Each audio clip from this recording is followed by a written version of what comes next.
Қайырлы күн баршаңызға, менің каналыма қош келдіңіздер.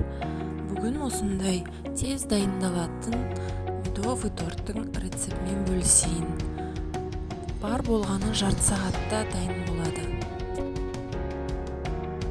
Ең алдымен таза табиғи әселімізді осылай ыдысқа саламыз.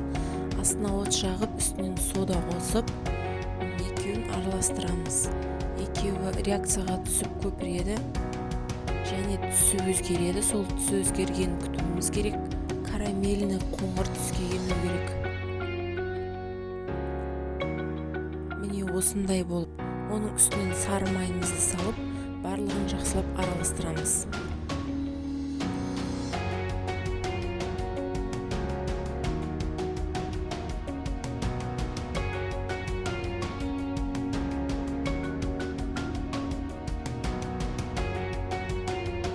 Енді келесі ыдысымызға жұмыртқаларымызды салып, үстінен шекер қосып, миксермен жақсылап араластырамыз. Аппақ болып екі есе ұлғайғанша.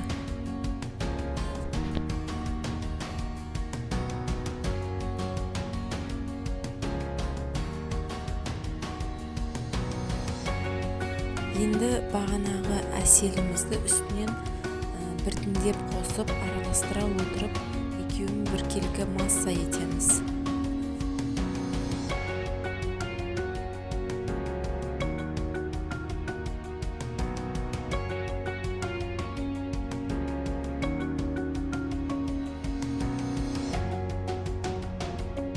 Үстінен еліктен өткізіп ұнымызды саламыз.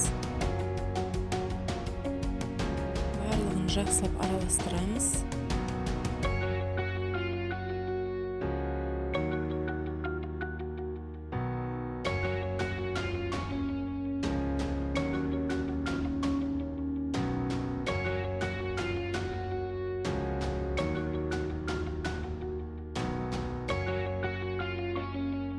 Және үстінен қамыр қопсытқыш саламыз, разрыхлитель.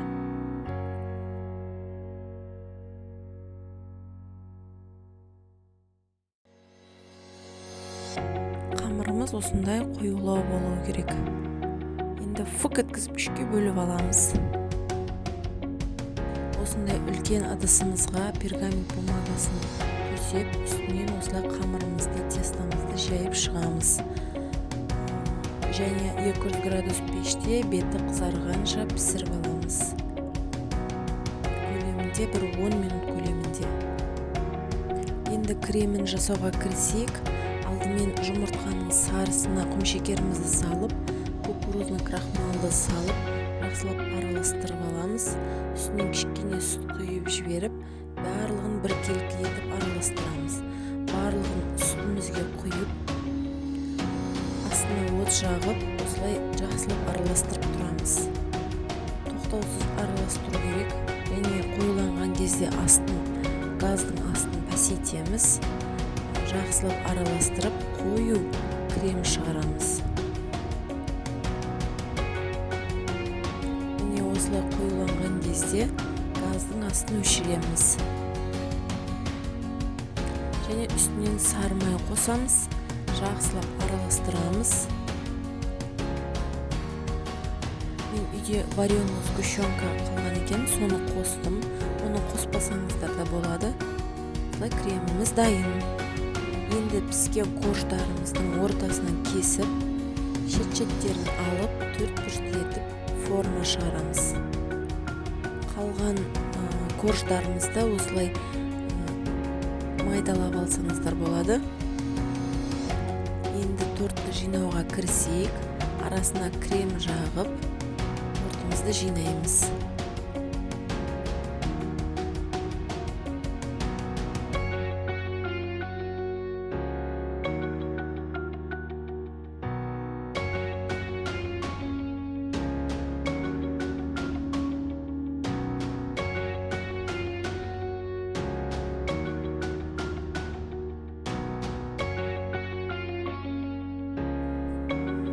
Ұсақталған корждарымызды шет-шетіне сүйіп шығамыз.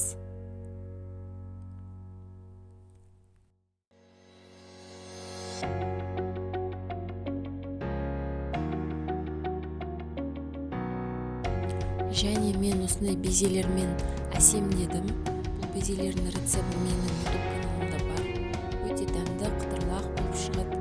Және сыртынан осындай сахарная пудра септім. Сіздер де осылай жасасаңыздар болады.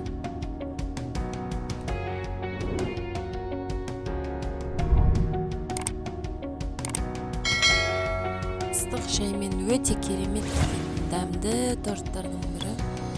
Барлығыңызға жасап көруге кеңес беремін.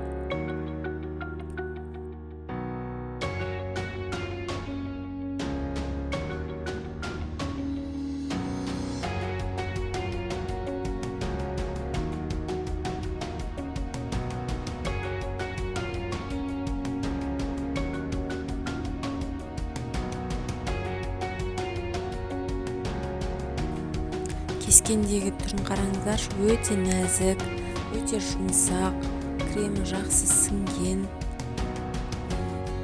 күшті торттардың бірі.